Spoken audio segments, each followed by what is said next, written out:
बुलाए तो घोड़ा ऐसा मरियम। तो हमने कहा अरे तुम्हारा घोड़ा तो बीच में रह जाएगा। उनका नहीं माँ, ये घोड़ा है ना थोड़ा ज़्यादा मोटे होते हैं वो घोड़े, चलने में अच्छे नहीं होते। तो ये भी हमको पता था, एक तो ज़्यादा जानकारी हो जाए ना वो भी खतरनाक होती है। तो हमको पता था कि मोटे घोड़े ज़्यादा तेज़ नहीं चलते हैं। तो अब क्या हुआ कि वो लाने लगा तो हम लोग सब उस पर चढ़ गए, और जैसे ही वो चलने लगा तो वो अड़ा घोड़ा। मैंने कहा भैया तुम्हारा घोड़ा अड़ता है? तो उसने कहा कि हाँ शुरू शुरू में अड़ता है, पर जब चलेगा और गर्म हो जाएगा तो अच्छे से चलेगा। ये बात भी हमको पता थी घोड़ों की। देखो बात को घुड़सवारी माने, अब मैं बता दूं कि कैसे पता है। ये ब्रज में जब पहले आना हो गया, थोड़े मुक्त होने लगे थे, उस समय की बात है। तो ब्रज आ गई थी, और ब्रज मतलब उस समय आई थी, और चक्र दादा की उस कथा में भी थी, घूमने के लिए पूज्यपाद रामचंद्र डोगरे जी महाराज की कथा हुई थी उसमें। तो अब जा रही है वहां पे, तो इन्हें सब पता है। आप ये सोच रहे हो घुड़सवारी, और कल इनके पिताजी बता रहे थे माँ, इनके पिताजी महाराज वो माचिस आती थी ना जिसमें घोड़े का चित्र होता था, सामने घोड़े का मुंह होता था, तो उस घोड़े के मुंह में निशाना सीधा मारना होता था गोली बंदूक से, तो वो निशाना एक बार में सही लगा दिया। और जो ये होता है ना ऐसे पेंडुलम की तरह, उन्होंने कहा भाई मैं चिड़िया विड़िया को तो उड़ते वैसे मारूंगी नहीं, शिकार करूंगी नहीं, आखेट नहीं करूंगी। तो उन्होंने बोला फिर कैसे सीखोगी? तो उन्होंने कहा आप पत्थर को ऐसे बांध देंगे ना इस तरीके से, वो पेंडुलम की तरह हिलेगा, अगर उसे गोली मार पाए तो ठीक है। और कब मुश्किल हुई, लेकिन उसका भी उन्होंने सीख लिया। तो पिताजी इनको सब विद्याएं ये सिखाते थे। ये राजकुमारियों को, राजाओं को, उन राजकुमारों को ये विद्या कंपलसरी होती थी। तो देखो वो सारे, इसलिए इन्हें जो अश्वविद्या क्या होती है भाई, घोड़े के क्या, क्योंकि क्षत्रिय का खड़ग और उसका घोड़ा, यही उसके जीवन, उसका सबसे बड़ा संबल होते थे। तो इनको ये सब विद्या पता है। इसलिए आप लोग सोचते हो ना कि कैसे पता है इनको, तो इसलिए बार बार बोल रहे ना, मैंने बीच में इसलिए बोला। जी माँ, अब आगे नहीं समझ में आ जाएगा। मेरे को मालूम है कि ऐसे घोड़े के होते हैं कि शुरू में अड़ते रहे, लेकिन थोड़ा चलते हैं तो फिर चलने लगते। तो मैंने कहा हाँ। तो उसी समय में मैंने सोचा कि हम तो सब सवेरे से निराहार है, तो खाएंगे क्या, सारा दिन लग जाएगा। तो मैंने रतन सिंह जी बना सका, मैंने कहा ये पैसे लीजिए और ये ठेला लीजिए, वो सामने ठेला खड़ा है, उसमें से 2 किलो अमरूद ले आएंगे। तो वो अमरूद लेने गए, जैसे ही वो लेकर लौटे, अभी तक मेरे तक पहुंचे नहीं थे कि एक बस आई, उसमें 7-8 सवारियां थी, और वो चिल्ला रहा था नंदगांव बरसाना, नंदगांव बरसाना। मैंने सोचा कि शायद मेरे कान में गलत सुना। तो मैंने कहा रतन मना जरा पूछो तो कि ये कहाँ जा रहा है, तो बस कहाँ जा रही है? तो मैंने पूछा तो उसका नंदगांव बरसाना कि लौट के आएगी? हाँ शाम को आएगी। हम लोग फट कूदे और चढ़ गए बस में। वो बेचारा तांगे वाला अरे बहन जी करता रहा, हम घुस गए बस में। फिर बस चल पड़ी, तो जहाँ सड़क टूटी थी वहाँ जा कर के रुक गए, और सड़क कम नहीं टूटी थी, काफी चौड़ाई में टूटी थी। एक महीने से रास्ते बंद थे उस समय। तो ड्राइवर ने कहा आप सब लोग उतरो, और उतर करके जो जिसके जो हाथ में आए वो इस खड्डे में डालो, काफी चौड़ा खड्डा, तो उसमें डाल। तो सब उतरे, तो मैं भी उतरने लगी। तो मैं कहा आप नहीं। मैंने कहा भाई क्यों? मैंने सोचा शायद औरतों को मना कर रही, तो मैं वापस बैठ गई। उन लोगों ने खड्डे में डाला, और काफी कुछ डालने के बाद बस को चलाया, तो खड्डे में जाके बर्र करके खड़ी हो गई। वापस तेल डाल करके चढ़ा दिया। तो कहा अभी और डालो। तो फिर मैं भी उतरने लगी, फिर मना किया। तो मैंने कहा भैया आप ही लोगों ने ठेका लिया क्या? तो हम लोग सब नीचे उतर करके सब डालने लगे, जिसके हाथ में पत्थर आया, ईंट का टुकड़ा आया, लकड़ी आई, जो भी सब। थोड़ी देर में फिर चली बस, और वो पार हो गई। अब हम बैठे, और मेरे मन में विचार आया कि आखिर 1 महीने से बंद बस आज चल कैसे पड़ी, जबकि सड़क की मरम्मत नहीं हुई। और अगर बस भर जाती, इतनी सवारी होती, तो ड्राइवर को लोभ आ सकता था, लेकिन हम तो सभी मिलाकर 10-12। तो ऐसा कैसे हो गया? हुआ होगा ठाकुर जी जाए। फिर मेरे को लगा कि अगर बस 5 मिनट पहले आई होती तो चली गई होती, और 5 मिनट बाद आई होती हमारे चलने के तो पास से होकर निकल जाती। वो क्या हमको देख के रुकती थोड़ी? मतलब 5 मिनट पहले भी आती तो भी चली जाती पहले, ठीक टाइम पे तांगे पे बैठे हुए पे उन्होंने उतरवा लिया। इस समय पे आई, ना 2 मिनट का भी फर्क नहीं था, ना पहले आई ना बाद में आई, क्योंकि तांगे वाले बैठाने के बाद में बीच में उतरते थोड़ी, तो बस निकल जाती। तो मैंने कहा ठाकुर जी जाना है। ऐसे करके हम बैठे रहे। वहाँ से लौट करके रात को आए, बरसात हो रही थी, हम लोग जन्मभूमि के ऊपर चढ़ गए वहाँ पर और चले गए। वहाँ जाके मैंने कहा भाई तुम लोग खाना खा लो, प्रसाद पा लो, और मेरे मतलब आप नंदगांव बरसाना को दर्शन करके मथुरा जन्मभूमि जहाँ पे कथा थी वहाँ वापस लौट आए। अब दूसरे दिन जब मैं प्रणाम करने गई तात को, तो वो अखबार पढ़ रहे थे। चक्र दादा को तात बोला करते थे, पिताजी क्या करते थे ये। तो जैसे मैं प्रणाम करके खड़ी हुई, तात ने मेरी ओर देखा और बोले मैंने कहा था ना कि जो सवारी तुमको लौटा करके वापस ले आए उसमें बैठना। तांगा के 15-16 कोस जा करके लौट सकता था, इतनी समझ नहीं है तुम्हें। और जानती हो छाता में एक डाकू रहता है, तो तुम जो कहती हो कि मैं इतनी ज़्यादा उम्र की हूँ, जानती हो कितना लगती हो तुम? 25-30 अधिक से। और ये रतन सिंह जिसको तुम कहती हो कि 25 साल का है, या 18 साल का लड़का लगता है। और ये दोनों तो हैं ही बालक, लड़कियाँ हैं। तो वो डाकू से मिला हुआ होगा तांगे वाला, और तुम तीनों को उनके हाथ बेच देता वो तांगे वाला, और रतन सिंह को मार करके किसी खड्डे में फेंक देता। मोर तो सिटी पिटी गुम हो गई, मोर कुछ बोल ही नहीं पाए। तो मैंने कहा था ना, हम कुछ नहीं बोले, चुपचाप चले। फिर उन्होंने कहा सुनो हुक्म फरमाए। तो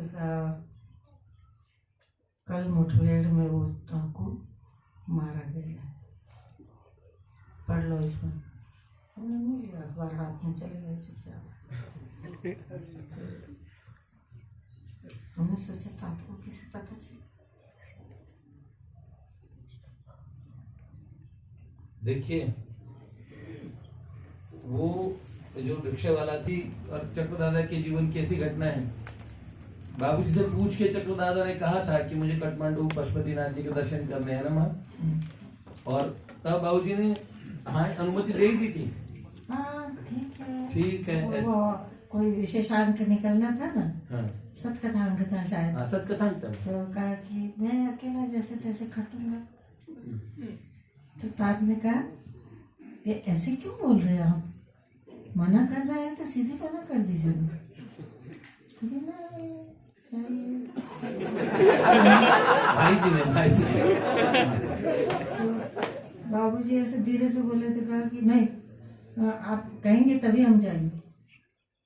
नहीं जाएंगे तो आप मना करेंगे, नहीं जाएंगे। ए भैया तांग पर सामान उतार ले तो रिक्शा पर। पहले अनुमति दे दी थी, टिकट बन गई, निकलने वाले तब कहे मैं खटूंगा। करे आप कहेंगे तो नहीं जाएंगे, तो कह रहे हाँ अरे तांगे वाले से सामान उतरवा लो, सारा देखो उतरवा लिया। ऐसे भैया करते हैं। रात को शाम को पता लगा कि किसी ने फोन किया हमको कि आपके यहाँ से कोई जाने वाले थे ना प्लेन में। तो कहा हाँ, तो वो गए क्या कि नहीं गए, वो प्लेन क्रैश हो गया। प्लेन क्रैश हो गया, सब लोग सवार जितने थे सब मर गए। नेपाल की यात्रा का जो प्लेन था। और भाई जी ने कैसे रोका, अकेले खटूंगा, क्या करूं, मेरे को अकेले करना। पहले अनुमति दी थी, और फिर देखो अंतर जगत से उन्हें सूचना रहती है। महापुरुषों की ये अलग विद्या है। ये ऐसे ही चक्र दादा ने वाह वाह। एक बार हम उसी समय की नहीं, मेरे पिताजी के लिए जो भागवत कथा हो रही थी ना, तब हमने सोचा कि हम गिरिराज जी की परिक्रमा करें। इधर आ जाओ कार्तिक, तो चुप हो जाओ। कहा कि क्या परिक्रमा करनी है, काहे को इतना दौड़ोगी, मैं बैठता हूँ कुर्सी लगा के, मेरी परिक्रमा कर लो। क्या बात। तो मेरे सामने नहीं कहा, पीछे से कहा। तो जिनके सामने कहा वो लोग तो नहीं गए, लेकिन हम गए। तर्जुमा करके लौटाए तो पता चला कि उन्होंने ऐसा कहा। तो मैंने कहा अरे हमको क्या पता था, हम काहे दौड़ते इतना। तो किसी ने से पूछा कि सौभाग्य आ गई क्या, तो कहा कि उनके पाँव सूज गए थे, बड़े बड़े हो गए। तो कहा कि मैंने कहा था ना मत जाओ। तो मैंने कहा मेरे को कब कहा, मेरे को तो नहीं था, तो मेरे पीछे किसी को कहा था। तो हम लोग गए।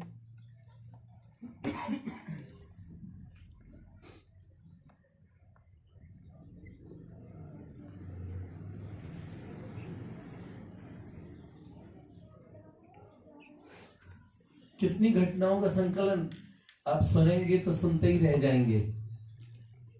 हम ऐसे वार्ता के तौर पे ही माँ से बात कर सकते, प्रवचन तो माँ करेंगी नहीं। और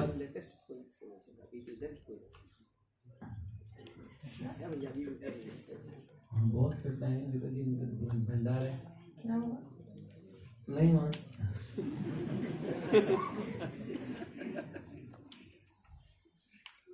अरे अभी इसको ऐसे रखो, उधर घुमाना पड़ेगा ऑफिस।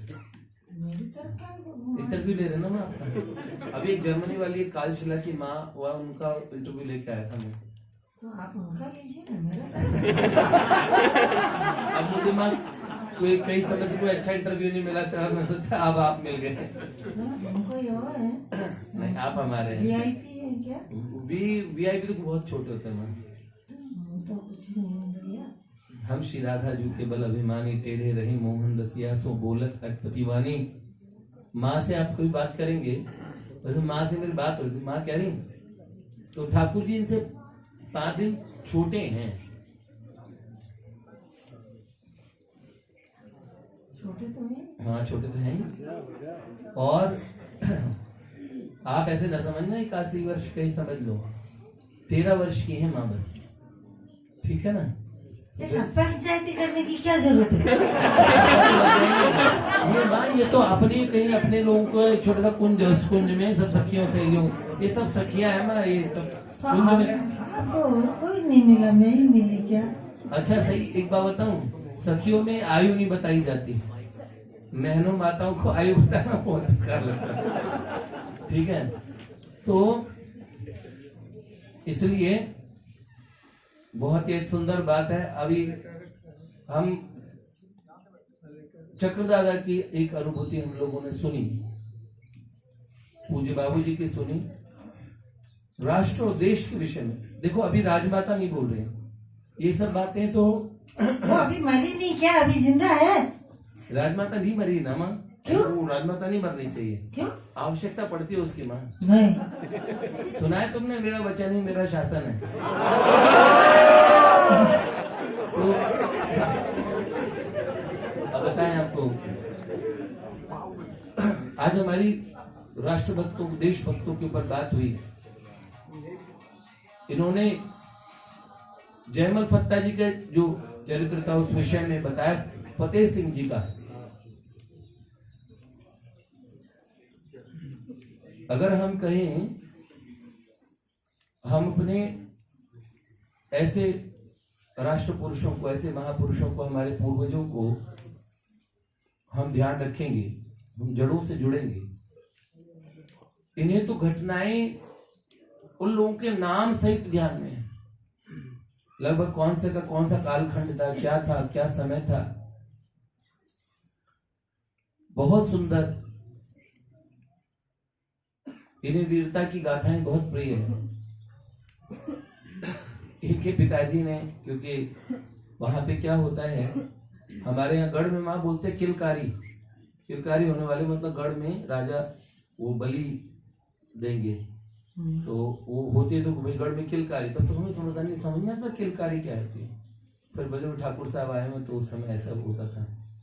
तो उन्होंने बोला कि हमारे यहाँ देवी जी को वो बलि देने के लिए बात चल रही थी, तो माँ ने कहा अपने पिताजी से कि अन्नदाता हुकुम, वो तो जगन माता है, वो तो बकरा खाएंगी क्या? उन्होंने मेरे को कहा तो करना। अच्छा तुम तो बलि दो, देखो। तो फिर क्या कहा आपने, बताइए। मैंने कहा क्यों भाई, मैं क्यों करूं? तो कहा कि माता जी के लिए। तो मैंने कहा वो तो जगत जगत माता है, तो अपने बेटे को कोई माँ खाती है क्या? तो फिर अरे नहीं, माता जी नहीं खाती, उनके लिए तो थाल परोसा जाता है, लेकिन उनके साथ जो शेर आता है ना उनकी सवारी, तो अपने यहाँ मेहमान आते हैं तो उनके साथ ऊँट घोड़े बैल वगैरह सब होते हैं कि नहीं, उनको भी तो अपन खाने को देते हैं। तो माता जी ये पधारे हैं तो उनके शेर को भी देना पड़ता है। तो मैंने कहा कि वो तो बांध ही जाते हैं, शेर क्या बांधा जाता है, और अपने यहाँ तो 100-150 बकरे होंगे, तो शेर को जो रुचे उसको मार के खा ले, हमको क्यों मारना पड़े? कितना लॉजिकली कि भाई आप जवाब सवाल कर रहे हो कि शेर के लिए मार रहे हैं, शेर के लिए बलि दे रहे हैं, तो शेर के लिए बलि देने की दरकार नहीं, शेर अपने आप खा लेगा, इतने बकरे हैं अपने पास। बोले छोरी, मैंने कहा दाता आपको ही जीना है, माता जी का तो खाली नाम ही नाम है, आरोगेंगे तो आप ही। जानती थी खाएंगे पिएंगे आप ही लोग, नाम लेंगे माता जी का। तू कहाँ से जन्म गई मेरे यहाँ? तो मैंने कहा ये तो मुझे नहीं मालूम, क्या ये बात सच नहीं? अच्छा, पिताजी की ये आदत थी कि वो सत्य सुनने को सदा तैयार रहते थे, और कहते थे कि अगर तुम्हारा पक्ष सच है तो तुम बोलो, लेकिन माँ ऐसा नहीं कहती थी। माँ नहीं कहती, नहीं, माँ कहते थे तू कौन हो तू मेरे को समझाने वाली? तो हम उनसे बड़े खूब खाते थे, पिताजी के सामने हम कोई सा भी तर्क कर लेते थे, उनके सामने नहीं कर पाते, बोल भी नहीं पाते थे, सारी उम्र नहीं बोल। केवल एक बार इतना कहा, माँ क्या मैं सचमुच आपकी बेटी हूँ कि आप मुझको इंदौर हॉस्पिटल से लाए? तो ऐसी फालतू बातें सुनने के लिए मेरे पास टाइम नहीं है। तो मैं सोचती क्या बात है, वो इतना नाराज क्यों रहती है हमसे? तो जैसे कोई सामान लाने को कहा, उन्होंने कहा जल्दी से जाके वो सामान लाओ, हम दौड़ के ले आते थे, हिरनी की तरह चौकड़ियाँ भरती, चलना नहीं आता तेरे को। मैंने कहा जल्दी कहा तो ऐसे ही जाया जा सकता है। बैठते थे तो कहते बैठना नहीं आता, कैसे बैठेगी, ससुराल जाएगी जरूर भंडाएगी हमको। तो हम सोचते थे कैसे बैठे भाई।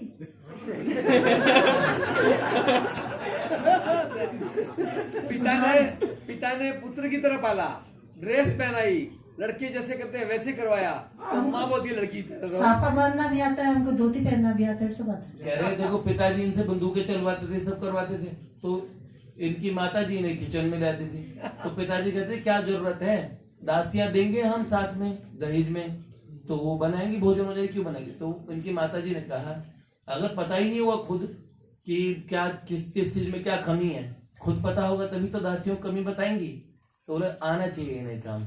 तो इसीलिए इनको वो दोनों माता पिता ने दोनों शिक्षा दी। एक बार तो ऐसा कहा कि ये जहाँ जल जाएगी वहां तुमको भी जला दूंगा, और अगर ये जल के मार गई तुमको जीवित ले जा करके साथ में और जला दूंगा। आपके पिताजी ने आपके लिए कहा कि माँ को अगर ये जल गई तो कहाँ भोजन बनाते हो, तो तुम्हें भी जला दूंगा। तो उनके सामने तो कुछ कहने की हिम्मत नहीं पड़ती थी, पीछे से हमको सुनाती सारी दुनिया बाज है, एक इन्हीं की पलाश के ऊपर केला फल गया है। इतनी पंचायत करने से बेटी बेटा नहीं हो जाती है, तो कल को ससुराल जाएगी तब पता चलेगा। हाँ, हम सोचते हमको क्यों कह रहे, हमने तो कुछ कहा ही नहीं। अब वो आगे क्या क्या हुआ फिर वो क्या वो बलि वाला नहीं किए हमने। फिर नहीं आपने बताया ना आरोग्य, उसके बाद उन्होंने आपके पिताजी ने पूछा था ना कि वो कौन सी वाली बात थी कि भाई फिर इतनी आखेट के बारे में, फिर लोग कैसे मारोगे, वो वाले पूछ। अरे बाहर से प्रजा के लोग होते थे ना, तो वो उनके खेत उजाड़ देते, जंगली सुअर हिरण, तो वो आते थे फरियाद के लिए, तो कहते कि कई जगह से ऐसी बातें आई, तो दाता ने फरमाया कि ऐसा करते तू मेरे साथ चल, तेरी माँ दूसरी जगह चली जाएंगी, इस तरह अपन उनका कष्ट निवारण कर दे। मैंने कहा क्यों मारना, वो खा रहे हैं, अपना खा रहे हैं, आपका क्या खा रहे हैं? तो कहा नहीं, राजधर्म है ये आखिर। और उन्होंने मुझे बताया किसको मारना चाहिए किसको नहीं मारना चाहिए। जैसे टोली से अलग कर देते हैं ना, जैसे एक टोली का नायक है वो वृद्ध हो गया है, तो दूसरा जो नायक बनेगा वो लड़ेंगे आपस में, या तो एक मर जाएगा या भाग जाएगा। तो जो भाग जाता है वो अपने बहुत चौकन्ना हो जाता है और हिंसक भी हो जाता है। तो वो ज़्यादातर गाँवों के शहरों के आसपास रहते हैं, जैसे बारहसिंगे, इसी तरह टोली से खदेड़े हुए बारहसिंगे हैं, जंगली सूअर है, शेर है। तो इनके नाखून दांत कमजोर हो जाते, सूअर जमीन से जड़ें नहीं खोद पाते, तो इसलिए तो उन्होंने कहा कि उनको न मारने से शासक को पाप लगता है, उनको मार देना चाहिए, कष्ट पाते। तो अच्छा, वो जीव कष्ट पाते हैं इसलिए? हाँ, बूढ़े हो गए। तो मैंने कहा ये ठीक होगा, लेकिन मैं नहीं मारूंगी किसी को। तो उन्होंने कहा फिर तो सीखी क्यों? तो मैंने कहा इसलिए सीखी कि अगर मनुष्य कभी इनसे भी ज्यादा हिंसक हो जाए तो मैं मार दूंगी। क्या? तो उन्होंने कहा कि अरे तुम मनुष्य मारेगा? मानू को मारेगी, मत मनुष्य को मारेगी।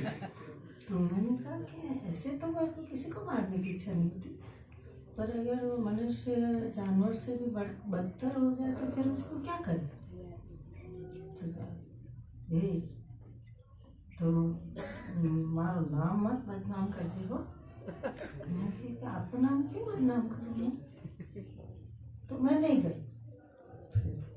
तो माँ और पिताजी दोनों अलग अलग दिशाओं में गए। इनकी माँ भी गई शिकार पे, और बूढ़े बूढ़े जो अवांछित जिसको कहते हैं या परित्यक्त होता है, जैसे मान डिस्क्रिप्शन दिया, उन जानवरों को मारने के लिए एक तरफ माँ गई, एक तरफ पिताजी गए। आप नहीं गई, लड़ गई, मैं नहीं जाती। देखिए इन्होंने, हाँ, आपके पूज्य पिताजी का नाम क्या था और कौन रियासत का नाम क्या था उसका? रियासत तो उदयपुर ही थी, उदयपुर पर में उनकी उदयपुर की जागीरदार था, पर मेन उदयपुर महाराणा के अंडर में थे ना सारा राज्य जी। और वो 3 सरहदों के बीच में था, इसलिए बहुत ज्यादा चौकन्ना रहना पड़ता था मेरे पिताजी को।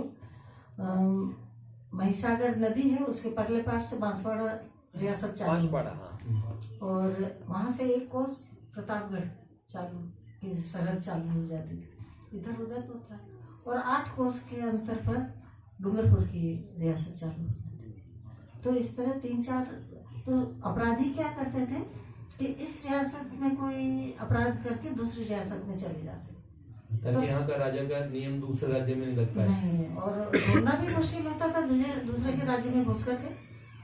तो हमारे यहाँ बड़े बड़े जो पेड़ होते थे ना, महुए के, बरगद के, आम के, पीपल के, तो उन पर 2-2 आदमी रात को बैठा करते थे, सब चारों गांव के, और वो ये देखा करते थे कि कहीं कोई अपराध तो नहीं हो रहा है, कोई कहीं चोरी तो नहीं कर रहा। तो एक बार हंसी की बात है कि मेरे पिताजी स्वयं भील का वेश धारण करके कंधे पर बंदूक रख करके फिर घूमते थे। तो एक रात को चने की फसल खड़ी थी खेतों में, और हमारे यहाँ की कोई भीलों की बहन बेटी थी, हीरा नाम था उसका, और उसके पति कहीं गए हुए थे, तो मचान पे वही सो रही थी। तो वो खेत के पास से निकले, तो उन्होंने सोचा कि चने के वो होते ना, वो खड़खड़ करती, हाँ, वो भर गए हैं कि अभी नहीं भरे। तो उन्होंने ऐसे करके पकड़ा उसको, ताकि वो नहीं भरा होगा पट बोले तो फूटेंगे, और भर गया होगा तो नहीं बोले। तो जैसे ही पकड़ा वो पटापट बोले, तो ऊपर से हीरा माँ एकदम से जाग गई, उन्होंने गाली दी, कौन है रे, और अपना कछोटा मार करके लहंगे का, और ऊपर से कूद पड़ी। भील नहीं थी वो? हाँ, उसे ऊपर से कूदी और दांता तो छोड़ करके चल गई। वो पीछे पीछे गालियों की बौछार करते हुए दौड़ी। तो सवेरे पकड़ नहीं पाई उनको, पर फिर सवेरे वो छाछ लेने आई, तो अपने हांडी रख करके एक तरफ बैठ गई। तो माँ ने पूछा, हीरा भाई आजकल सब कुशल तो है ना, कहीं कोई चोरी चकारी तो नहीं हो रही? उनका अरे वो कम ये आपके जितने भी आदमी हैं ना सब पाड़े हैं, पाड़े भैंसे खा खा करके पड़े रहते, पता नहीं किधर। तो क्या हुआ, आज रात को मेरे खेत पे चोर आए। चोर आए? तुम्हारे अंधतागुम में तो घूमते हैं, पता नहीं अंधतागुम किधर थे। रात को मेरे खेत में से चने उखाड़ रहा था, वो तो ठीक हुआ कि मैं जग गई, तो मैं उसके पीछे दौड़ी तो भाग गया, चला गया। तो डॉक्टर ने उसको आते देखा ना, तो ड्योढ़ी में पधार करके खड़े थे। तो वो जब बोल रहे थे तो उनका, हिरकी तूने पकड़ा क्यों नहीं? अरे अंधा वो तो चल रहा था, मैं दौड़ रही थी, फिर भी उसको पकड़ नहीं पाई। पकड़ पाती तो उसकी ऐसी गत बनाती कि मत पूछो। क्या गालियां कितनी दी रही थी, और हुक्म कुछ बचा के नहीं रखा मैंने। कोई गाली बचा के नहीं सब।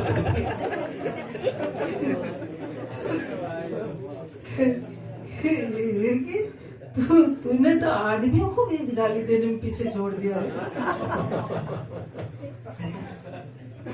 हाँ अंधा, फिर एकदम से बोल, आपको कैसे पता हुक्म, आपको कैसे मालूम कि मैंने इतनी गालियां दी?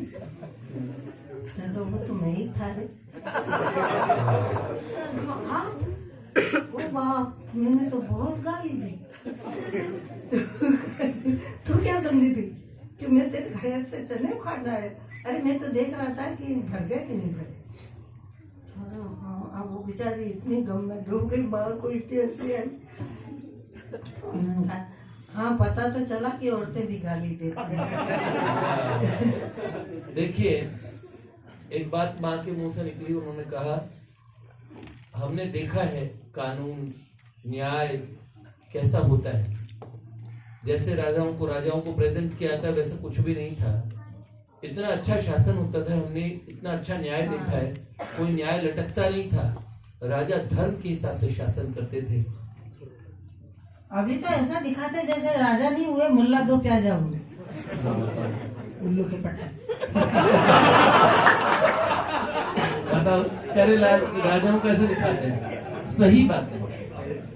अब के शासकों से बहुत अच्छे धर्मानुसार और हमारे राजाओं ने राज किया है, तभी हमारे यहाँ राजाओं ने दिलों पे शासन किया।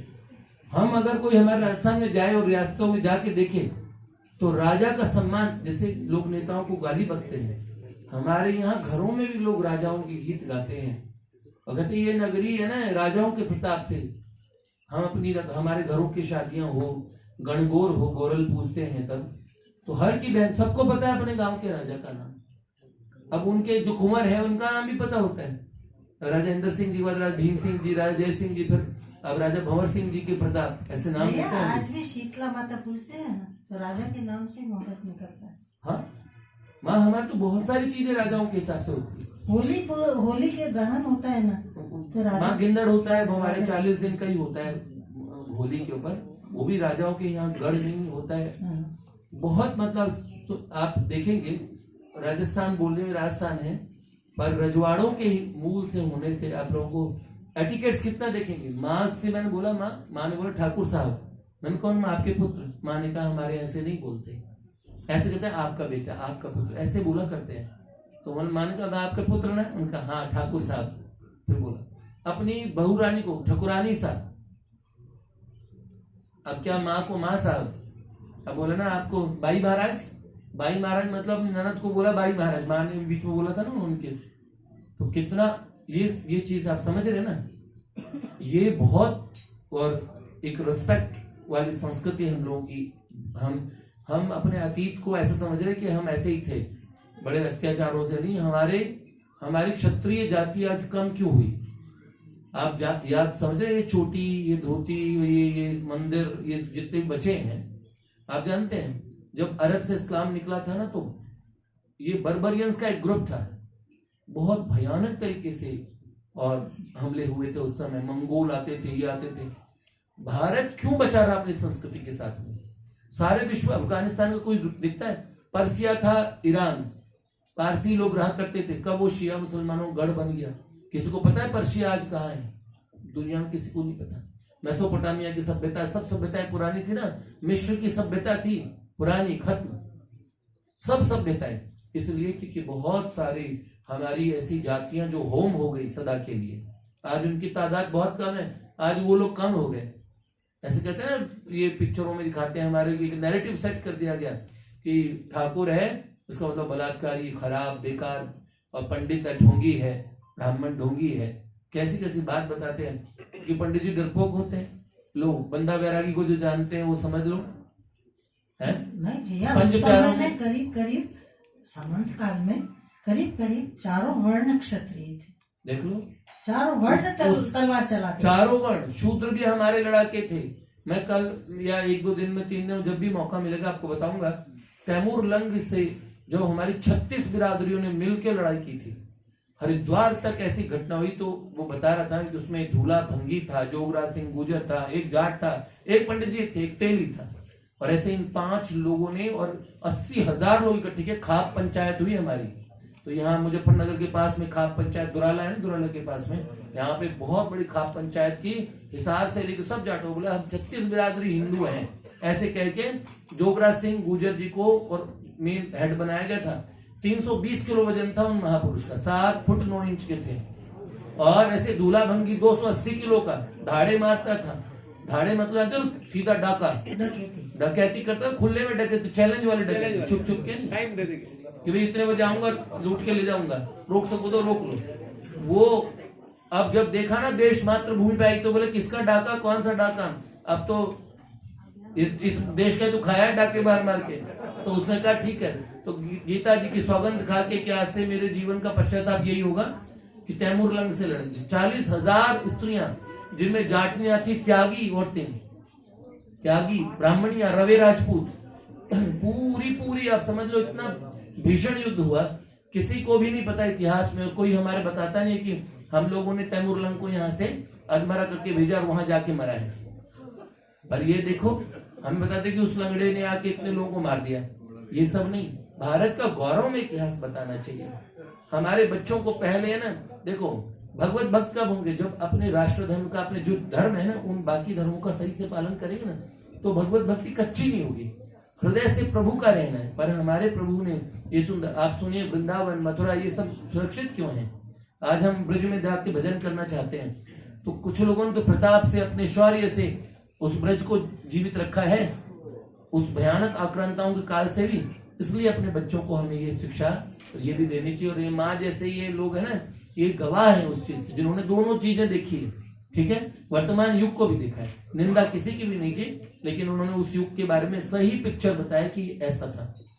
और मैं भी एक प्रयास करता हूँ, शायद मैं उन्हीं युगों का कोई जीव हूँ, इसलिए सारी चीजें दोनों साइड में देख के बताता हूँ। भगवत प्राप्ति हमारा स्वार्थ है, व्यक्तिगत स्वार्थ, और कर्तव्य पालन हमारी ड्यूटी है। तो ड्यूटी और कर्तव्य पालन दोनों ही करना जरूरी है। कर्तव्य पालन और स्वार्थ, अपने दोनों का पालन करें। स्वार्थ तो प्रभु हमारा स्वार्थ है, हमारा एकमात्र अर्थ, स्वार्थ सकल जीव कर एहा, मन क्रम वचन राम पद नेहा। सही बात। ऐसे ही माँ बैठी रही तो फिर वास्तविक गोष्ठी की तरफ हो पाएंगी।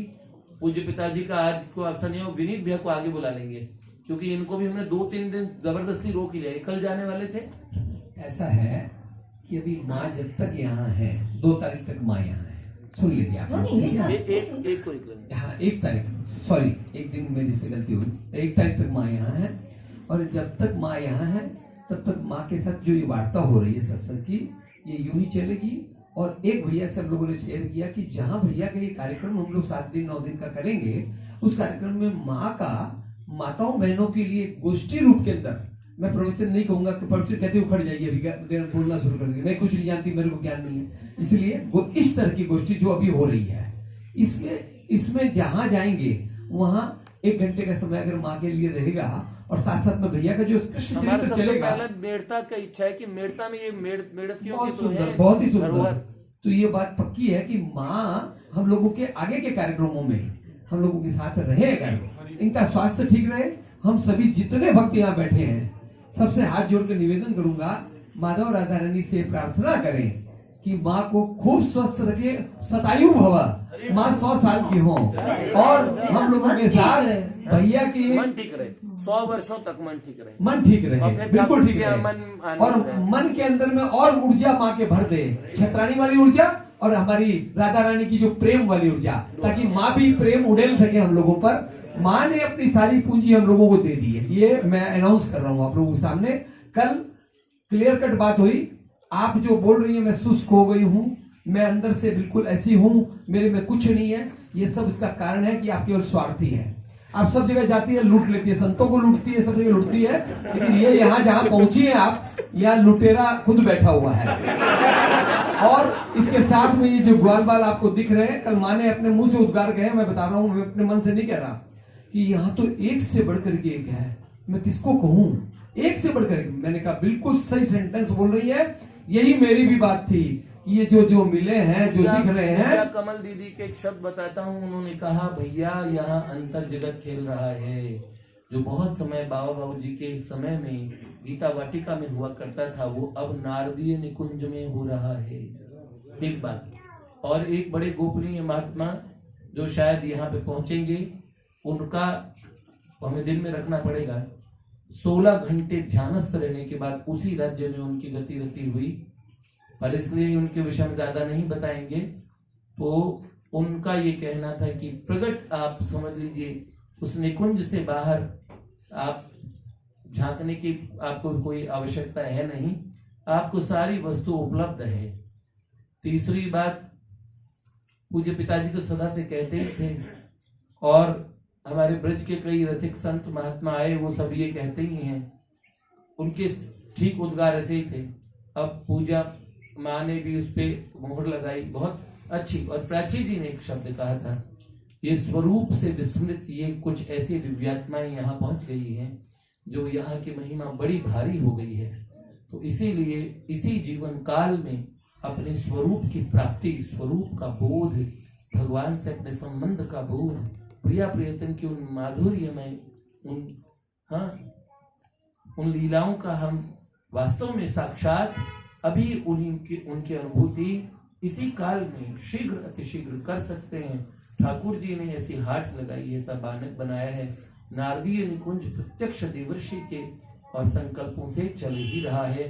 परम पूज्य बाबूजी बाबा का लाड़ दुलार से सींचा जा रहा है। किसी को ऐसा नहीं लगता होगा कि बाबा बाबूजी हमें प्रेम नहीं करते, वो हमें इतना प्रेम कर रहे हैं, इतना प्रेम कर रहे हैं। हमें सब महापुरुष प्रेम करते हैं।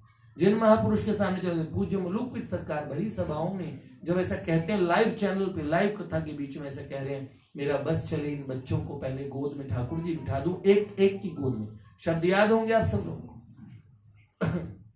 प्राची जी के समय में, और उन महाराज जी से, और बुलवाया भरी सभा में कटिया स्थान से जो आए थे, उनसे कहलवाया कि एक स्वरूप कहलवाया, ये बात कहलवाई। और ठाकुर जी ने प्राची से कहा, प्राची आज हमने जो हम चाहते थे इन्होंने वो बोला, ये बोलना तो कुछ और चाहते थे पर हमने कुछ और बोलवाया। तो वास्तविक रूप आप जानते हो ना, बहुत अच्छी बात। हम सब लोग बहुत आनंद में हैं, सही समय पे सही लक्ष्य को प्राप्त करके ही रहेंगे। ये हमें बिल्कुल सबको कटिबद्ध हो जाना चाहिए बेटे। सब लोग कोई भी गफलत में ना रहे, भजन में कोई कसर न छोड़े, क्योंकि इस बार आपका भजन सिद्ध होने की अवस्था पे वो समय आ गया है। ये मुझे बिल्कुल मेरे हृदय में, क्योंकि अब आपके भजन की सिद्धि का समय आया है। इसलिए भजन करो, बिल्कुल भी गफलत के भाई चलो कोई बात नहीं संसार में और कोई, लेकिन पल में परलय होएगी, बहुरी करोगे कब, इसलिए गड़बड़ नहीं करनी है बेटे, बिल्कुल किसी को भी गड़बड़ नहीं करनी है। बहुत अच्छे से लगे रहो। माँ जैसी माँ ऐसे मिल सकती है क्या? और कितनी सहजता से हम लोग भी बैठे, आज हम बैठे ना, तो माँ ने कहा देखो सब एक जैसे, हम एक जैसे सोच के सब लोग एक साथ बैठे, कितना अच्छा लगता है। जिस समय इन्होंने ये कहा उस समय मुझे लगा कि ये हमारी होगी। हमारे ठाकुर जी ने इनको ऐसा किया क्योंकि ये है तो इन्हीं की प्रेयसी, ये इन्होंने अपने पास ही बुलाया है, और वास्तव में इनके लिए वृंदावन से कम थोड़ी है। और भक्त वृंदानाम वनम यत्र तत्र श्री वृंदावनम, तो भक्त वृंदों का यहाँ वन है। बहुत सारे भक्त, बहुत अच्छी अवस्था वाले भक्त यहाँ पे मौजूद हैं। पिताजी गंगा तट से इस समय यहाँ आए हुए, सेठ जी, स्वामी जी, भाई जी, सबकी वो जो लीला स्थली है ना, उसके सर्वे सर्वा रहे हैं। ऐसे कोई साधारण बात नहीं, स्वामी जी का लाड प्यार मिला। हमने इनके जैसा मैं कहता हूँ हम इनके लिए तो वो बात आती, तुमसे बढ़ के दुनिया में न देखा कोई और, जुबान पे आज दिल की बात आ गई, और दिल में इतना प्यार लिए नहीं आया कोई और। तो हम ये बात सोचें तो पिताजी हैं, जीवन भर आप अपने जीवन में याद रखोगे कि ऐसे भी विभूतियां होती है, ऐसे प्रेम करने वाले, सबको आदर देने वाले। आप क्या सबई मानप्रद आप अमानी, क्या था बेटा, और मानप्रद आप अमानी, ऐसे था ना। विनीत भैया तो बहुत बड़े रामचंद्र, हाँ क्या अमानी ना मान देना, एक और है भगवान का नाम है मानदह, मान देने वाले। तो ये बात है, तो बहुत अच्छी बात है, ऐसे आनंद करें। जय जय श्री। कल फिर हम कलाल कलावती कलाल जात होती है। कलाल हाँ, जो दारू निकालते हैं बेचते हैं। दीपक कलाल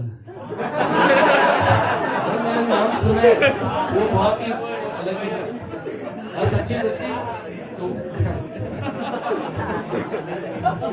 वही मैंने वही नाम सुना है कलाल, उससे पहले कभी सुना नहीं, कोई देखा नहीं, एक ही व्यक्ति देखा है, इसलिए कलालों की नौकरी थी तो उसकी कोई संतान नहीं थी, पति भी नहीं थे, लेकिन पैसा उसके पास बहुत था। तो कभी कोई आदमी आया होगा दारू वारू लेने के लिए, तो उसने पैसा उसको खुला करके दिया होगा, उसने देख लिया होगा, तो रात को सब उसका गहना गांठा वगैरह लेके चला गया। सवेरे से आई तो हमारे यहाँ क्या होता था कि दरवाजे के बाहर एक ढोल टंगा रहता था, तो जब भी ऐसी कोई वारदात होती, फरियादी आता, तो उस ढोल को बिना किसी लय के धड़म धड़म धड़म धड़म बजाते थे।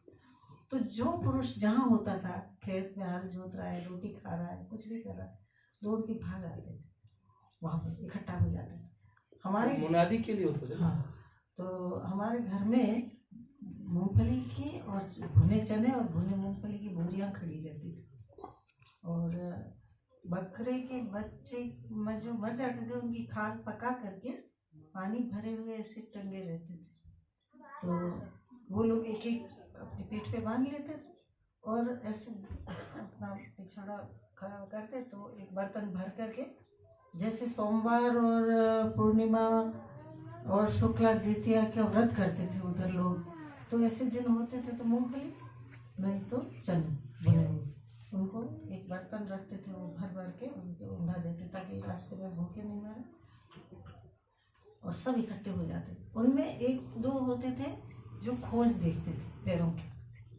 और पता लगा लेते थे कि किधर गया चोर, मतलब जासूस। हाँ, सीआईडी वाले पैरों खोजी बोलते थे। हाँ, तो क्या हुआ कि वो सब इकट्ठे हो गए और उनको चारों दिशाओं में भेज दिया गया।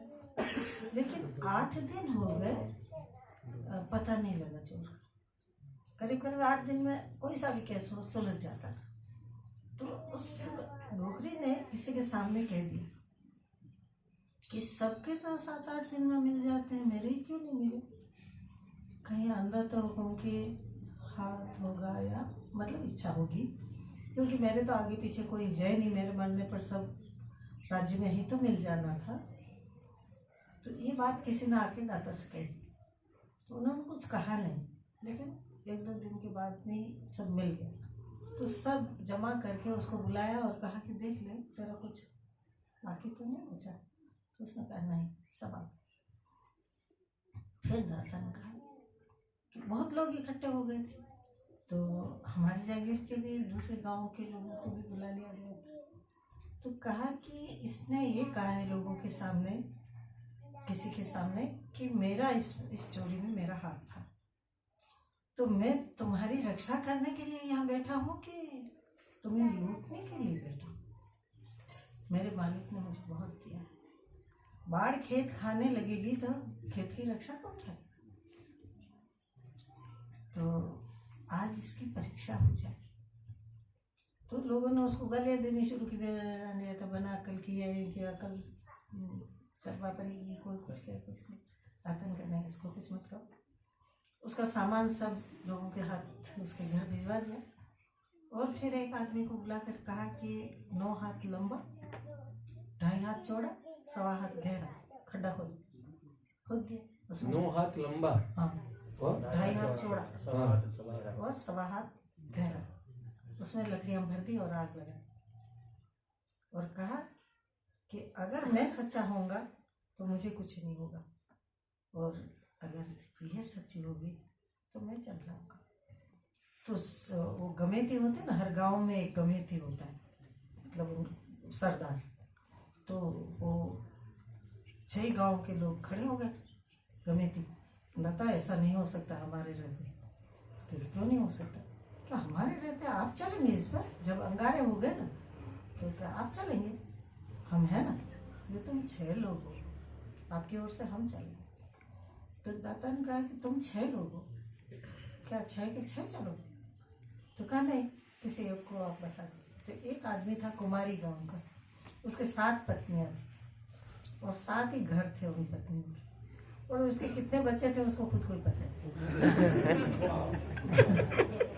तो उसका चयन किया।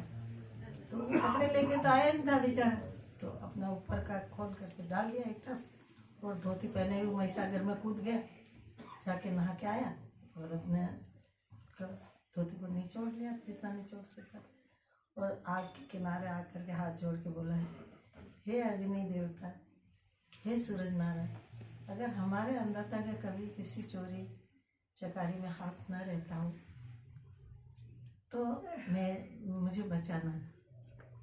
ऐसा कह के वो 9 हाथ झाड़ उठती हुई आग में से निकल गया। उस औरत ने बाद में तो कहा था कि मेरी माथी मारी गई इसलिए मैंने कह दिया, आप मुझे माफ करिए, ऐसा कुछ करने की जरूरत नहीं है। दातन का आज एक का मुंह खुला है, कल औरों का खुलेगा, ऐसा नहीं हो सकता। तो फिर परीक्षा हाँ, तो फिर वो आग पर से बिल्कुल सुरक्षित। पुराने समय राजाओं की मैंने भी घटना सुनाई, आप लोगों को ऐसा ही होता था, अपने धर्म की परीक्षा देते थे। बहुत ही सुंदर माँ। जय जय श्री राम।